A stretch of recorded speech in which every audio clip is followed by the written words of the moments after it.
Bonjour, je suis Olivier Clémence et tu écoutes Réussir mon e-commerce. Réussir mon e-commerce, c'est un podcast qui a pour mission d'aider les nouveaux e-commerçants et ceux qui sont déjà lancés à créer une entreprise rentable et bienveillante. Parce que je suis convaincu que ce sont les entreprises, quelle que soit leur taille, qui ont le pouvoir d'améliorer le monde dans lequel nous vivons. Dans ce podcast, je te partage des conseils, des astuces, des idées et des retours d'expérience pour t'aider à développer ton entreprise de manière respectueuse et élégante. Allez, c'est parti pour un nouvel épisode. Salut, j'espère que tu vas bien. Aujourd'hui, je voudrais répondre à la question comment faire du référencement naturel avec un petit catalogue produit.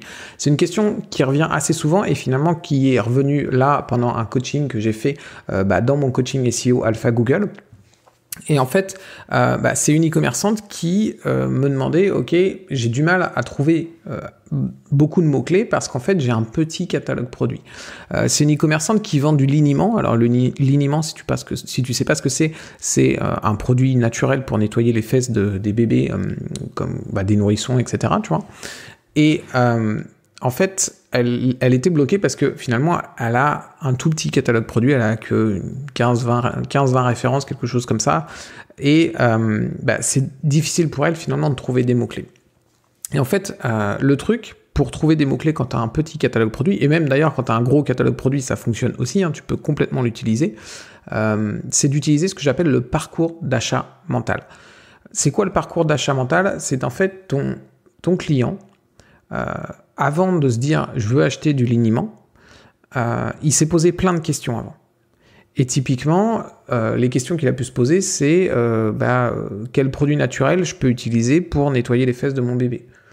Il a pu aussi se poser la question quel produit je peux utiliser pour nettoyer les fesses de mon bébé ? Tu vois, en fait, le parcours mental d'achat, en fait, c'est différentes étapes que ton client va faire pour arriver à la conclusion « ok, il faut que j'achète du liniment ».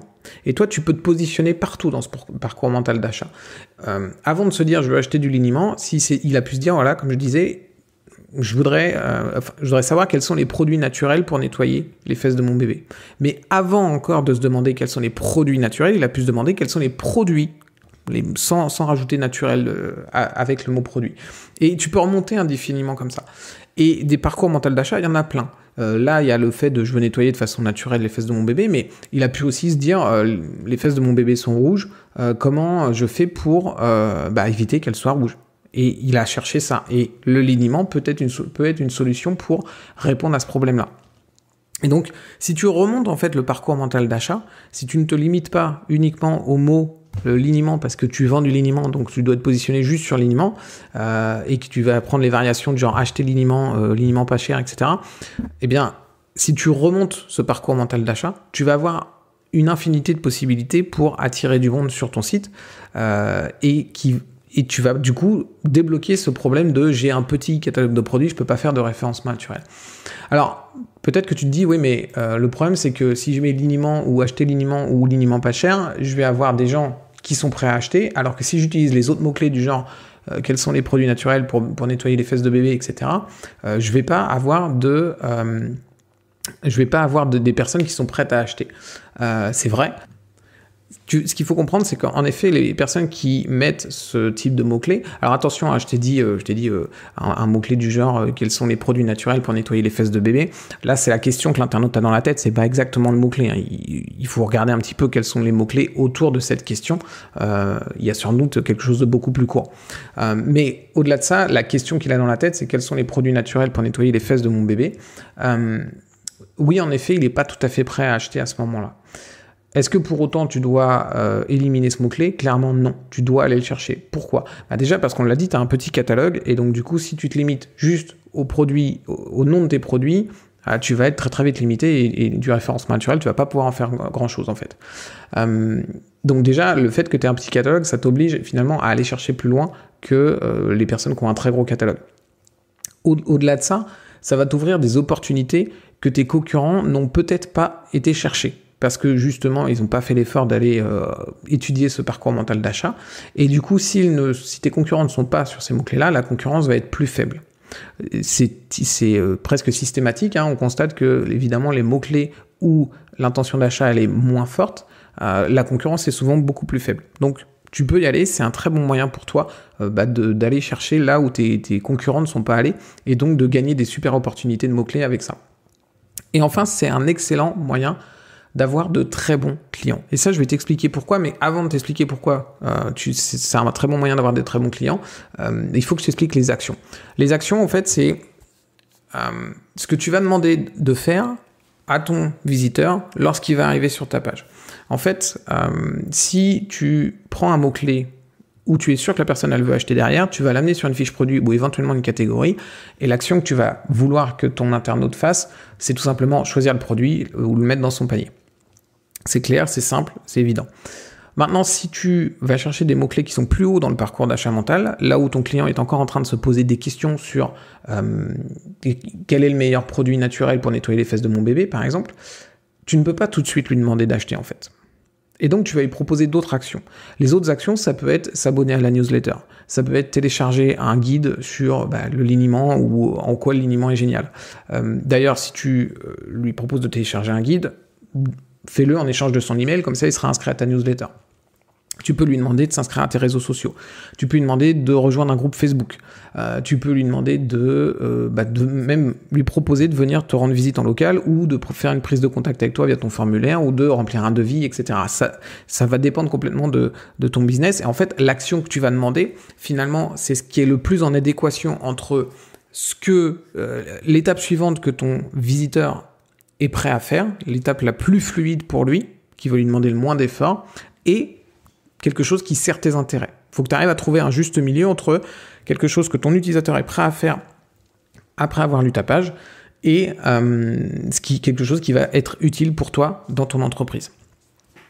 Parce que si tu amènes un visiteur sur une page qui lui explique quels sont les meilleurs produits pour nettoyer les fesses de bébé, les meilleurs produits naturels, peut-être qu'à ce moment-là, c'est peut-être pas encore le bon moment pour lui dire maintenant achète du liniment. Peut-être qu'il y a encore une étape intermédiaire à voir. Et du coup, si tu lui demandes trop tôt, c'est un échec, il va pas acheter ton produit. Il va repartir et tu l'as perdu. Par contre, si tu lui proposes de télécharger un guide pour mieux comprendre encore pourquoi le liniment c'est vraiment bien, c'est vraiment puissant, c'est vraiment génial, c'est naturel et il y a aucun risque pour ton bébé, etc., etc.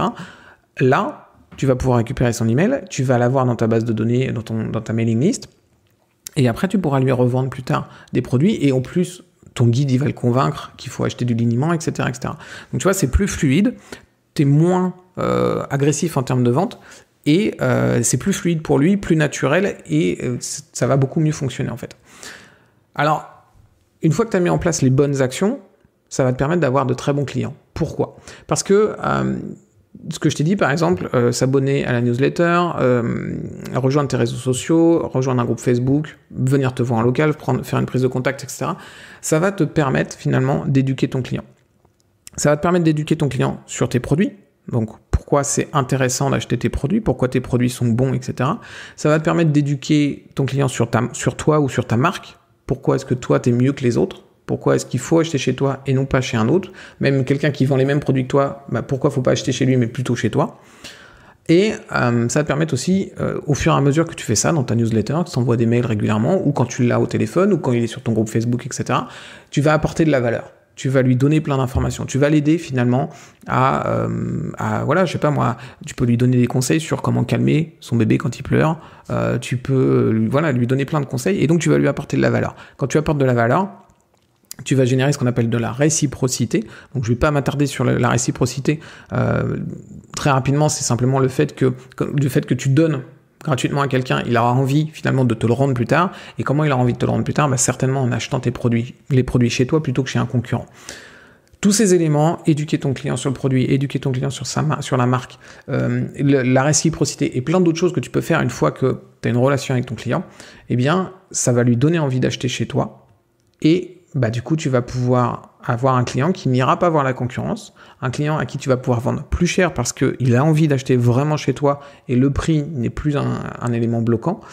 Et c'est un client qui sera aussi satisfait avant même son achat, parce que quand on achète chez quelqu'un en qui on a confiance, quand on achète chez quelqu'un chez qui on a envie d'acheter, eh bien, on va naturellement déjà justifier notre achat et finalement être satisfait avant même d'avoir le produit. Là encore, je ne vais pas m'étaler sur le sujet, mais en tout cas, ce qui est sûr, c'est que si tu fais ça, si tu prends le temps de remonter le parcours mental d'achat, tu vas obtenir des mots-clés. Ces mots-clés vont amener les visiteurs sur des pages qui ne sont pas forcément faites pour vendre tout de suite, mais tu vas pouvoir, entre guillemets, capter ce client et ce prospect, pour l'instant, s'il n'est pas encore client. Et une fois que tu as ce prospect dans ta mailing list, que tu l'as au téléphone, etc., tu vas pouvoir faire énormément de choses pour que ça devienne un excellent client. Donc, tu vas transformer un client lambda, un potentiel client lambda, en excellent client avec cette méthode. Et je l'ai précisé au début, c'est valable si tu as un petit catalogue de produits, parce que tu as besoin finalement de trouver plus de mots-clés, mais c'est valable si tu as un gros catalogue de produits aussi, parce que tu vas pouvoir utiliser exactement la même méthode. Voilà, j'espère que cet épisode t'aura plu. Si ça t'intéresse de savoir quand ma formation SEO ou mon coaching SEO réouvre, parce qu'ils ne sont pas ouverts toute l'année, ils réouvrent à certaines périodes de l'année, eh bien, ce que je t'invite à faire, c'est t'inscrire à la Black Box. Tu vois que je fais exactement ce que je te conseille, c'est que si tu t'inscris à la Black Box, eh bien, tu vas recevoir des outils, tu vas recevoir des bonus, tu vas recevoir des invitations VIP à des événements, tu vas recevoir tout un tas de choses, des réductions, etc. Et c'est ma newsletter dans laquelle je vais aussi te donner des conseils régulièrement. Et c'est aussi ici que tu sauras quand va réouvrir ma formation, mon coaching SEO. Je te mets le lien vers la Black Box dans les notes de cet épisode. Il suffit que tu laisses ton email et tu auras accès à tous les bonus. Et dès que la formation ou le coaching SEO réouvrira, eh bien, tu recevras un mail pour pouvoir participer. Voilà, je te dis à très vite pour un prochain épisode. Ciao!